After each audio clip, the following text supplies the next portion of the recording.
Hello, എല്ലാവർക്കും നമസ്കാരം. ഞാനിന്ന് നമ്മുടെ ദിലീപ് ഏട്ടൻ്റെ കേസ് ജഡ്ജ്മെൻറ്റ് ഫുള്ളിരുന്ന് വായിച്ചു കഴിഞ്ഞിട്ട് അതിനെക്കുറിച്ചൊരു ക്വിക്ക് അനാലിസിസ് ചെയ്യാം, എൻ്റെ ഒരു ഒപ്പീനിയനും കൂടി ചെയ്യാം ഇതിനു വേണ്ടിയാണ്. ബിക്കോസ്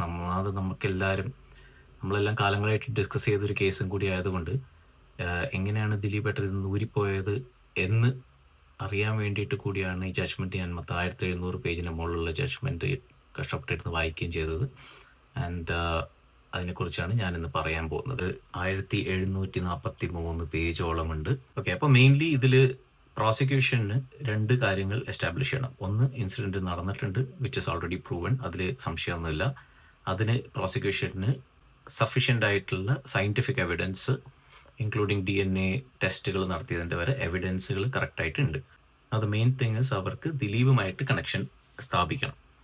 അതിന് പൾസർ സുനിക്ക് കൊട്ടേഷൻ നൽകിയതാണ് ദിലീപ് എന്നൊരു ലിങ്ക് കണ്ടെത്തണം. ആ ലിങ്കിന് വേണ്ടിയിട്ട് അവർ പ്രോസിക്യൂഷൻ ബിൽഡ് ചെയ്തെടുത്തിരിക്കുന്ന സ്റ്റോറി എന്ന് പറഞ്ഞാൽ ദിലീപും കാവ്യമാധവനും തമ്മിലുള്ള ബന്ധം മഞ്ജു വാര്യറിനെ അറിയിച്ചത് നമ്മുടെ കേസിലെ നടിയാണ് എന്നാണ് പ്രോസിക്യൂഷൻ്റെ വാദം. ആൻഡ് അതിൻ്റെ റിവെഞ്ച് ആയിട്ടാണ് ദിലീപിനെ എക്സിക്യൂട്ട് ചെയ്തത്. So that is the entire case. And ആ ലിങ്കാണ് അവർക്ക് ഉണ്ടാക്കിയെടുക്കേണ്ടത്. അതിന് 2 കാര്യങ്ങൾ അവർ മെയിൻലി പ്രോസിക്യൂഷൻ ബിൽഡ് ചെയ്യാൻ നോക്കിയത്. ഒന്ന്, ദിലീപിന് ദേഷ്യം ഉണ്ടായിരുന്നു എന്ന് കോടതിയുടെ മുന്നിൽ പ്രൂവ് ചെയ്യണം.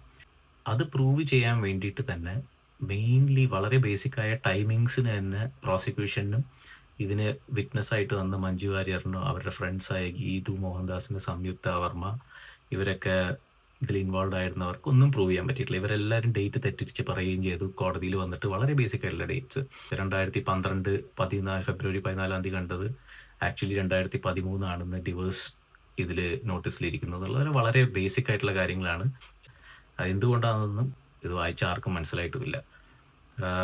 രണ്ടാമത്, നമ്മുടെ നടിയെ പച്ചയ്ക്ക് കത്തിക്കുന്ന എവിടെയോ അമ്മ മീറ്റിങ്ങിൽ വെച്ചിട്ട് പറഞ്ഞതിന് സാക്ഷികൾ ഉണ്ടായിരുന്നു എന്ന് കരുതിയിരുന്നു പ്രോസിക്യൂഷൻ്റെ വാദം. ആൻഡ് അതിലത്തെ സാക്ഷികളായിരുന്നു അന്ന് രമ്യ നമ്പീശൻ, നമ്മുടെ സിദ്ദിഖ്, ബിന്ദു പണിക്കരൊക്കെ.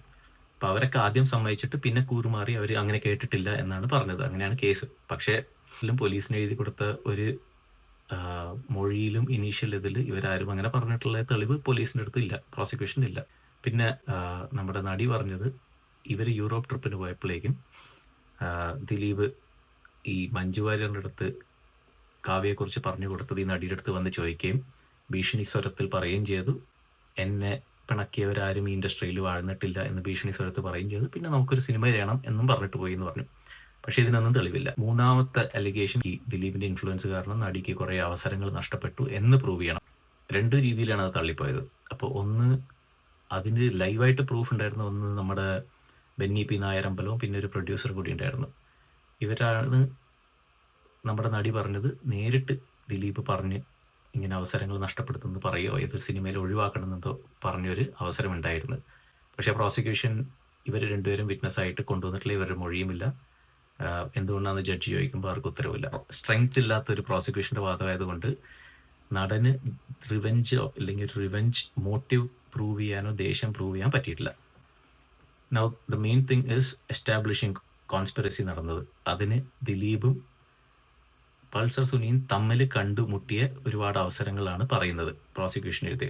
ഒന്ന്, മറ്റേ സൗണ്ട് തോമ ഷൂട്ടിങ്ങിൽ വെച്ചിട്ടുള്ള നടന്നതും, അബാദ് പ്ലാസയിൽ അമ്മ പരിപാടി നടക്കുമ്പോൾ ഇവർ 2 പേരും ഒരു റൂമിൽ വെച്ച് മീറ്റ് ചെയ്തതെന്ന് പറഞ്ഞത്. അതിൻ്റെ തെളിവെടുപ്പിനാണ് നമ്മുടെ ദിലീപിനെ ഫസ്റ്റ് ഇവർ കൊണ്ടുപോയത്, നമ്മുടെ മീഡിയയിലൊക്കെ വന്നത്.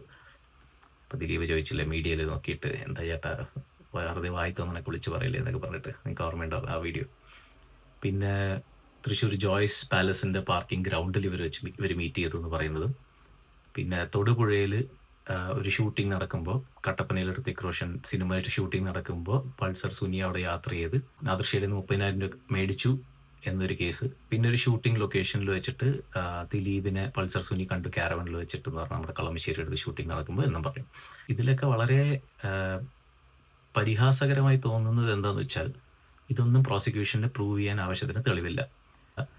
ഇവർ രണ്ടാമത് 2021 നമ്മുടെ ഡയറക്ടർ ബാലചന്ദ്രകുമാർ എന്ന് പറഞ്ഞൊരു പുള്ളിയെ കൊണ്ടുവന്നു. ആൻഡ് വീണ്ടും കേസിനെ സ്ട്രെങ്തൻ ചെയ്യാൻ വേണ്ടിയിട്ടായ അങ്ങേര് ദിലീപിൻ്റെ അടുത്ത് വീഡിയോ കണ്ടു. നടി ആക്രമിക്കപ്പെട്ട വീഡിയോ ഇവർ വീട്ടിലിരുന്ന് കാണുന്നത് കണ്ടു, അതിൻ്റെ തെളിവുണ്ട്, അതിൻ്റെ വോയിസ് റെക്കോർഡിംഗ് ഉണ്ടെന്ന് പറഞ്ഞു. പക്ഷേ ആ വോയിസ് റെക്കോർഡിങ്ങിൻ്റെ ഫോൺ എവിടെയെന്ന് ചോദിച്ചാൽ ഫോൺ കാണുന്നില്ല, ഞാൻ കളഞ്ഞു, എനിക്ക് കേടുവന്നു എന്നോ എന്തൊക്കെയൊക്കെ പറയുന്നു. ഇപ്പോൾ പുള്ളി മരിച്ചുപോയി പാവം. പക്ഷേ ഇതൊക്കെയായിരുന്നു പുള്ളിയുടെ സ്റ്റേറ്റ്മെൻറ്റിൽ.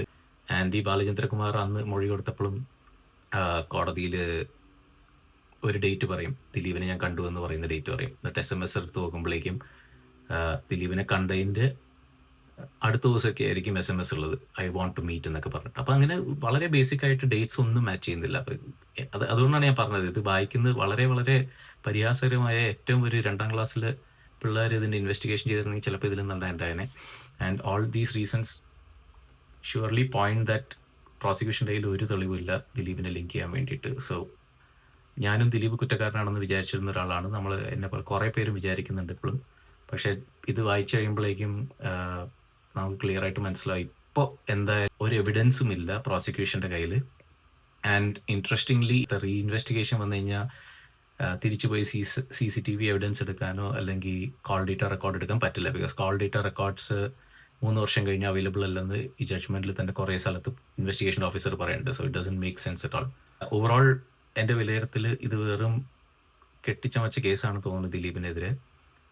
ബിക്കോസ് ഇതിൽ ബേസിക് തെളിവ് പോലും കാണിക്കുന്നില്ലെങ്കിൽ ആൻഡ് ഒരു പ്രതിയും അങ്ങനെ വളരെ ക്ലീനായിട്ട് കോൺസ്പിറസി എഫർട്ടൈം ഒരു ലിങ്കും ഇല്ലാണ്ട് ചെയ്യുന്നത് ഒട്ടും പോസിബിൾ അല്ല. ഇനി പോസിബിൾ ആണെങ്കിൽ തന്നെ എന്തുകൊണ്ട് പ്രോസിക്യൂഷൻ വളരെ ബേസിക്കായ കോൾ ഡേറ്റ റെക്കോർഡും കുറേ ഇൻസ്റ്റൻസസ് ഉണ്ട്, ഇത് കോടതി ഇതിൽ ചോദിക്കുന്ന കുറേ ഇൻസ്റ്റൻസസ് ഉണ്ട്. അത് ചിലപ്പോൾ ഇനി അപ്പീലിന് പോയി ഹൈക്കോർട്ടിൽ പോയി കഴിഞ്ഞാൽ അത് ഏത് റീ ഇൻവെസ്റ്റിഗേഷന് പോയാലോ ഇല്ലെങ്കിൽ ഹൈക്കോർട്ട് ശരിക്കും പിടിച്ച് ഇൻവെസ്റ്റിഗേഷൻ ഓഫീസറിനെ കൊടയാണ് ചെയ്യാൻ പോകുന്നത്. ഇത് പ്ലസ് ഓൾസോ ശ്രീലേഖ IPSൻ്റെ ഒരു വീഡിയോ 2022 ഇറങ്ങിയൊരു വീഡിയോ ഉണ്ടായിരുന്നു. അവരും ഈ ജയിലിൽ നടന്ന സംഭവം ആയിട്ട് ലിങ്ക് ചെയ്ത് കുറേ കാര്യങ്ങൾ തുറന്ന് അന്നേ പറയുന്നുണ്ട്. പൾസർ സുനി ലെറ്റർ എഴുതിയ കാര്യവും പൾസർ സുനിക്ക് മൊബൈൽ കിട്ടിയ കഥയൊക്കെ പറയുന്നുണ്ട്. അതിൽ തന്നെ പോലീസ് ഇൻവോൾവ് ആണെന്ന് ഇവർക്ക് തന്നെ ഇൻറ്റേർണലി തെളിവ് കിട്ടിയ കാര്യങ്ങൾ അന്നേ ശ്രീലേഖ IPS പറയുന്നുണ്ട്. സോ ഇതെല്ലാം ഒരുമിച്ച് വെച്ച് കഴിയുമ്പോഴേക്കും ഇത് പോലീസ് തന്നെ ഇൻറ്റേർണലി അന്നത്തെ സന്ധ്യ IPS എന്ന ഇവരുടെ ഹെഡ് അഡീഷണൽ DGP ആവാൻ വേണ്ടിയിട്ട് ചെയ്ത ഒരു കോൺസ്പിറസി ആണെന്നാണ്. പിന്നെ വളരെ ഇമ്പോർട്ടൻ്റ് ആയിട്ടുള്ളൊരു കാര്യം, ഇത് കെട്ടിച്ചമച്ച കേസാണെങ്കിൽ തന്നെ ഇതിൽ കുറേ മിസ്സിങ് പ്രശ്നങ്ങളുണ്ട്. ഈ ഞാൻ പറഞ്ഞ ശ്രീലേഖ IPSൻ്റെ ഇൻ്റർവ്യൂവിൽ തന്നെ ശ്രീലേഖ തന്നെ ഈ ഇൻ്റർവ്യൂവിൽ പറയുന്നുണ്ട് പൾസർ സുനിയെ നേരത്തെ അറിയാം, പൾസർ സുനിയെക്കുറിച്ച് നേരത്തെ കംപ്ലയിൻറ്റ്സ് കിട്ടിയിട്ടുണ്ട്. ഇതേപോലെ നടിമാരുടെ തന്നെ ഐ തിങ്ക് ഫേമസ് ആയ നടിമാർ തന്നെ ഇൻഫോർമലി വന്ന് അറിയിച്ചിട്ടുണ്ട് ഈ പൾസർ സുനി സ്ഥിരം ചെയ്യുന്ന പരിപാടിയാണ്, ഇങ്ങനെ അബ്ഡക്റ്റ് ചെയ്യുന്നു ആൻഡ് ഇങ്ങനെ വീഡിയോസ് എടുക്കുന്നു, റാൻസം ചോദിക്കുന്നു എന്നൊക്കെ പറഞ്ഞിട്ട്. സോ ഇതൊക്കെ വളരെ സീരിയസ് ആയ അലിഗേഷൻസ് ആണ്. ഇതെല്ലാം നടക്കുമ്പോഴും പൾസർ സുനിയുടെ എതിരെ ഈ ഒരു കേസ് മാത്രമേ ഉള്ളൂ. ഇപ്പോൾ 20 വർഷം എന്ന് പറഞ്ഞാൽ ഇപ്പം ഇങ്ങനെ ഒരു ഹാബിച്വൽ ഒഫൻഡർ ആയിരുന്നെങ്കിൽ എന്തുകൊണ്ട് സിനിമാ ഫീൽഡിൽ അറിയുന്നവർ തന്നെ ഇത് പുറത്തേക്ക് കൊണ്ടുവന്നില്ല എന്നൊരു വലിയൊരു ചോദ്യം ബാക്കി നിൽക്കുന്നുണ്ട്. അല്ലെങ്കിൽ പോലീസുകാർക്ക് തന്നെ അറിയാവുന്ന പൾസർ സുനിയുടെ ഈ ബിഹേവിയർ, ഈ കേസുകൾ എന്തുകൊണ്ട് പുറത്ത് കൊണ്ടുവന്നില്ല എന്നും കൂടി ചോദിക്കാനിരിക്കുന്നത്. ബിക്കോസ് ഇതെല്ലാം കൂടി ചേർത്ത് കഴിഞ്ഞാൽ പൾസർ സുനിയെ ശരിക്കും പറഞ്ഞാൽ തൂക്കിക്കൊല്ലേണ്ട വകുപ്പുണ്ടെന്നാണ് എനിക്ക് തോന്നുന്നത്. ബിക്കോസ് ഇതൊക്കെ സ്ഥിരം ചെയ്യുന്ന ഒരാളാണെങ്കിൽ and I think more people should come out if they were affected and ഇതിനെ കുറച്ചും കൂടി സ്ട്രോങ് കേസ് ആക്കണം ഹൈക്കോർട്ടിൽ പോകുമ്പോൾ തന്നെ. ഇത് വെറുതെ കെട്ടിച്ചമച്ച കേസാണെങ്കിൽ ഇത്രയും വർഷം നമ്മളെല്ലാം മണ്ടന്മാരാക്കുന്ന ഒരു കേസായിരുന്നു മീഡിയയും പോലീസും കൂടി. And it's like super frustrating to know that. സംഭവം ദേഷ്യമൊക്കെ ഉണ്ടാവാം. ദിലീപ് വളരെ പെട്ടെന്ന് വളർന്നു വന്ന ഒരു വ്യക്തിയാണ്, പ്രൊഡ്യൂസേഴ്സിൻ്റെ അസോസിയേഷൻ്റെ ഹെഡായി ഒരുപാട് കാശുണ്ടാക്കി തുടങ്ങിയിരുന്നു, നല്ല ക്ലൗട്ട് ഉണ്ടായിരുന്നു അമ്മയിൽ തന്നെ. അതും പറഞ്ഞിട്ട് ഒരാൾ ഇങ്ങനെ പണിയെടുക്കേണ്ട വളരെ മോശമായി പോയി എന്നാണ് എൻ്റെ അഭിപ്രായം. ഇനി അപ്പീലിന് പോകുമെന്ന് പറഞ്ഞിട്ട് പ്രോസിക്യൂഷൻ പറയുന്നുണ്ടായിരുന്നു ആൻഡ് ഗവൺമെൻറ് ഇതിനെ സപ്പോർട്ട് ചെയ്യുമെന്ന് പറയുന്നുണ്ടായിരുന്നു. ഗവൺമെൻറ് കാശ് ഇറക്കി ഇതിനെ പോവുകയാണെങ്കിൽ എന്തെങ്കിലും ഒരു സബ്സ്റ്റൻസ് ഉണ്ടാവണം എന്നാണ് എൻ്റെ അഭിപ്രായം. ഇതൊന്നും ഇല്ലെങ്കിൽ വെറുതെ ഹൈക്കോർട്ടിൽ പോയി കഴിഞ്ഞാൽ മിക്കവാറും ഇൻവെസ്റ്റിഗേഷൻ ഓഫീസേഴ്സിനെ പിടിച്ചകത്തിടും. ഈ സെഷൻസ് കോർട്ടിൽ നടന്ന പോലെ ആയിരിക്കില്ല ഹൈക്കോർട്ടിൽ നടക്കുന്നതാണെന്ന് എൻ്റെ ഒരു വിശ്വാസം. ബട്ട് നിങ്ങൾക്ക് നിങ്ങളുടെ അഭിപ്രായം അറിയിക്കാം. ബട്ട് ഓവറോൾ ഐ തിങ്ക് നമ്മുടെ പാറ്റേൺ ഫാൻസിനെ സന്തോഷിക്കാം. ലൈക്ക് ഹീസ് ഇന്നസെൻറ്റ്, പുള്ളിയുടെ എതിരെ കെട്ടിച്ചമച്ചൊരു കേസായിട്ടാണ് എനിക്ക് തോന്നുന്നത്.